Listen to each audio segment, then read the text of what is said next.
एक गांव में भोला नाम का एक लड़का अपनी माँ के साथ रहता था। भोला की माँ घरों में काम किया करती थी और घर का गुजारा करती थी। फिर एक दिन वो बीमार पड़ गई, जिससे घर का गुजारा करना भी मुश्किल हो रहा था। फिर दिवाली का दिन आया। पूरा गांव सजा हुआ था, बस एक भोला के घर को छोड़कर। माँ, ये दवाई ले लो। लाओ भोला, बेटा मुझे माफ करना, आज दिवाली है और मैं तुम्हारे लिए कोई नया कपड़ा कर नहीं आ पाई। कोई बात नहीं माँ, आप आराम करो। इतना बोलकर भोला सोचने लगता है कि घर में कुछ खाने के लिए भी नहीं है और ना ही तेल या घी, जिससे वो घर में दिए जला सके। वो उदास होकर घर से बाहर निकल जाता है और चलते चलते गांव से बाहर एक हवेली के बाहर आकर रुकता है। वो हवेली बहुत बड़ी होती है और बहुत ही सुंदर लाइटों से सजी होती है। उसी घर की खिड़की पर एक लड़की खड़ी होती है जो कि बहुत उदास दिख रही होती है।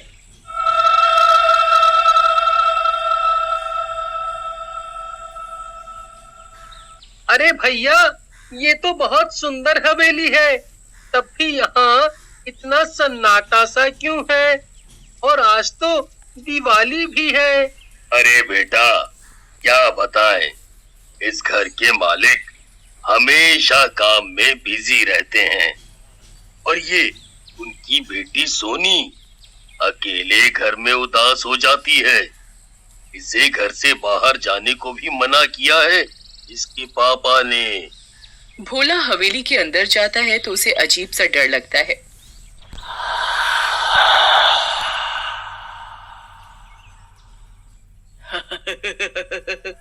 ए लड़के, कौन है तू जो मेरी हवेली में घुस रहा है?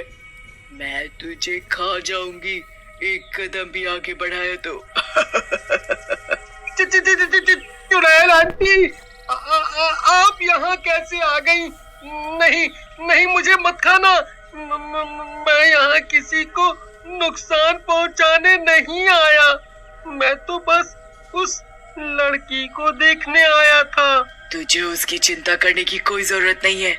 मैं उसकी माँ हूँ, मैं खुद उसका ध्यान रख सकती हूँ। क्या तुम और उसकी माँ? और अगर उसका ध्यान रख सकती हो तो रखती क्यों नहीं? देखो देखो उसकी तरफ, कितनी उदास है वो। अगर तुमने उसका ध्यान रखा होता तो वो ऐसे अकेले खड़ी होकर रो नहीं रही होती।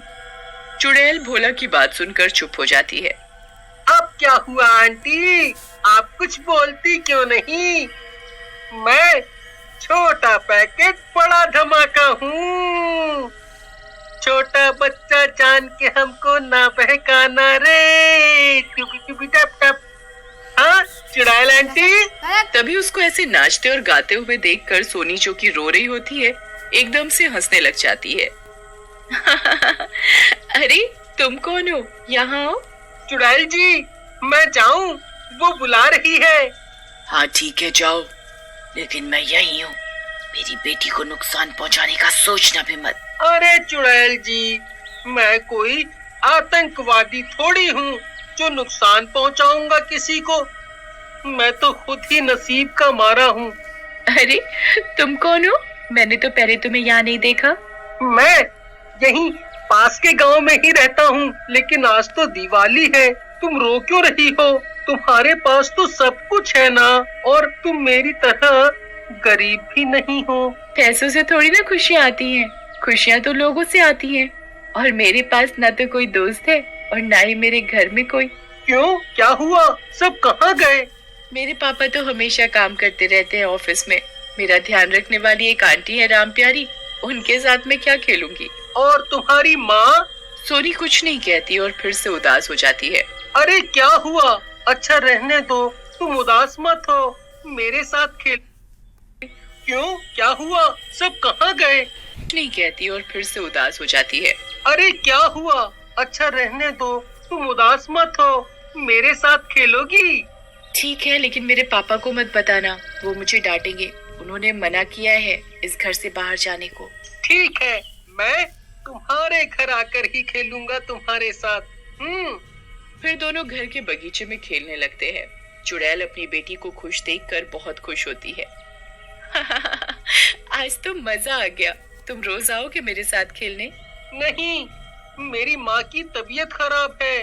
ओह अच्छा, तुम तो आज बहुत मजे करोगे ना अपने घर पर। नहीं, मेरे पास इतने पैसे नहीं हैं कि मैं आज दिवाली के दिन भी अपना घर सजा सकूं। अच्छा, तो अब मैं चलता हूँ। फिर भोला घर की ओर निकल जाता है। सोनी फिर से उदास हो जाती है और घर के अंदर जाती है। घर के अंदर बहुत सारे पटाखे रखे होते हैं। मेरे पास तो इतने सारे पटाखे हैं, पर क्या फायदा, पापा आज भी लेट आएंगे और इस बार भी मुझे अकेले ही दिवाली मनानी पड़ेगी। चुड़ैल सोनी को उदास देखकर परेशान हो जाती है और भोला के पीछे जाती है। भोला रुक जाओ। अरे चुड़ैल आंटी, आप मेरे पीछे क्यों आ गई?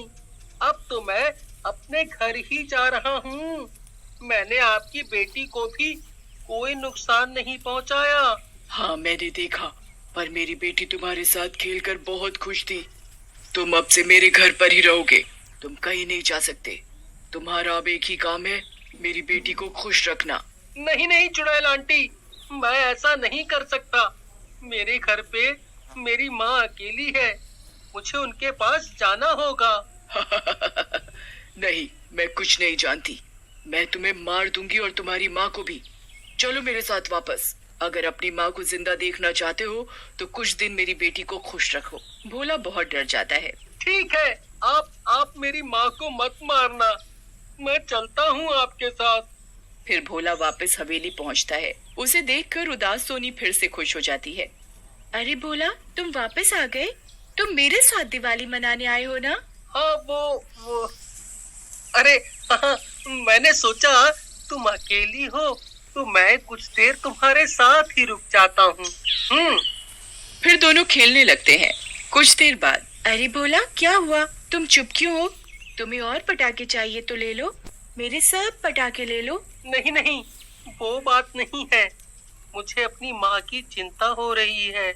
मेरी माँ घर पे अकेली है और बीमार भी है। सोनी को भोला अपने घर का सारा हाल बताता है, जिसे सुनकर सोनी को बहुत दुख होता है।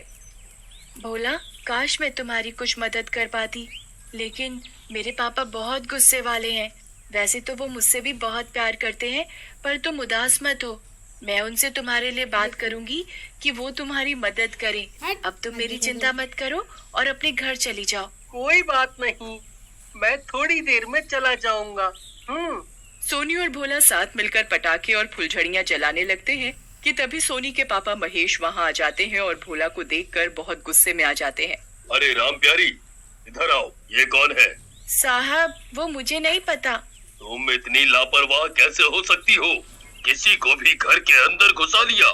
सोनी डर जाती है और फिर से रोने लगती है। पापा, इसे मत डांटना, ये मेरा दोस्त है, मेरे साथ खेलने आए हैं। तुम इसे जानती भी नहीं, एक अजनबी को कैसे घर में आने दिया? ये गलत बात है सोनी बेटा। और राम प्यारी, मैं तुम्हें नौकरी से निकाल दूंगा। ये सब देखकर चुड़ैल को गुस्सा आ जाता है और वो सबके सामने आ जाती है। बस करो महेश, बहुत हो गया। तुम्हें अपनी बेटी की उदासी नहीं दिखती? चुड़ैल, अरे अरे मर गया। अरे कौन हो तुम? कौन हो? तुम्हारी बीवी पूनम। पूनम, तुम्हें मरे हुए तो कितने साल हो गए? हाँ, मैं हमेशा अपनी बेटी के आसपास ही थी। तुमने तो उसे कभी समय नहीं दिया। कैसे बापू, क्या करोगे इतना पैसा जब तुम्हारी बेटी खुश नहीं? मैं लाई हूँ इस लड़के को। तुम्हें दिखाई नहीं देता कि आज हमारी बेटी कितनी खुश है? उसे भी दोस्त चाहिए, घर से बाहर नहीं निकलने देते तुम इसे। इस हवेली जैसे पिंजरे में एक सोने की चिड़िया की तरह तुमने उसे कैद कर दिया है। महेश को अपनी गलती का एहसास होता है और वो सोनी को गले लगा लेता है। मुझे माफ कर दो मेरी बच्ची, मुझे माफ कर दो। अब से मैं तुम्हें भी समय दूंगा, तुम्हें ही समय दूंगा। फिर महेश को सोनी भोला के बारे में सब बताती है, तो महेश भोला की मदद करता है और उसकी माँ को अपनी हवेली बुलाकर एक कमरा और नौकरी देता है और भोला का भी अच्छे स्कूल में दाखिला करवा देता है। फिर सब लोग मिलकर खुशी खुशी दिवाली मनाते हैं। चुड़ैल सोनी को गले से लगा लेती है। महेश, अब मैं चैन से मुक्त हो सकती हूँ। हमारी बेटी का हमेशा ऐसे ही ध्यान रखना। इतना बोलकर चुड़ैल गायब हो जाती है।